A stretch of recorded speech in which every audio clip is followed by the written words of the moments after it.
All right, so coming to scaling method number 2.1. So this is the same as duplication, the Dupe City method, but this one is Dupe City on steroids. So you only want to use this if you have the time to manage your ad sets, okay? So you're super confident about your offer. The product was doing, like, for example, 4 to 6 ROAS in the past 5 to 7 days consistently. So what you want to do here is you want to duplicate your winning ad sets to 100, 250, 500, and even 1000, okay? Or you can duplicate the winning ad sets. So for example, you had the magazine, right? The ad set doing super well. You want to duplicate that winning ad set to 100, 5 to 10 times. So you'll be running at $500 to $1,000 more, all right? The key to getting this work is you must have a broad audience. You know, size 5 to 10 million would be really ideal. And I put a caution here that when you're duplicating, when you're using this method, you will spend really fast. And the key to getting this to work is to monitor your ads like a hawk, right? Keep an eye on your net margin and break-even ROAS. So you want to cut any ads that are not performing on the get-go. So for example, your margin for the product is your affordable CPP to not go over is $30, right? So for example, these ad sets, anyone that spends over 30, you can cut without a sale. All right, and or you wanna give it more kind of spending. So for example, it's spent up to $300 and the ROAS is below break even, then we would cut it, right? So you're only basically trying to bet on the ads that are performing well from the start, because usually when ads perform well, they continue to do so throughout the whole day.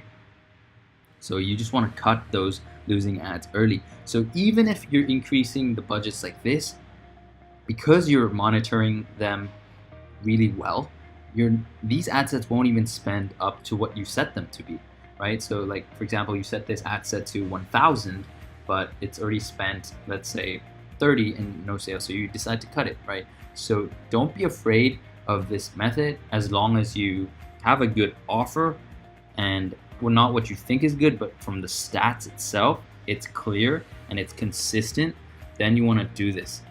And you will see your sales skyrocket from this method as well, okay? And you can do like duplication on lookalike audiences, on interest, whatever it is, just as long as you have a broad enough audience size to do this. And another thing that is so important is when you duplicate, right, you're creating a copy of a winning ad set at a bigger budget.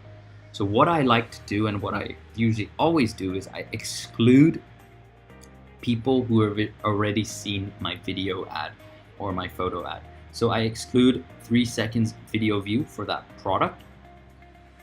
I also exclude VCs, ATCs, ICs, and purchases for that product as well. So basically what I'm telling Facebook is, hey, I only want new audiences, right?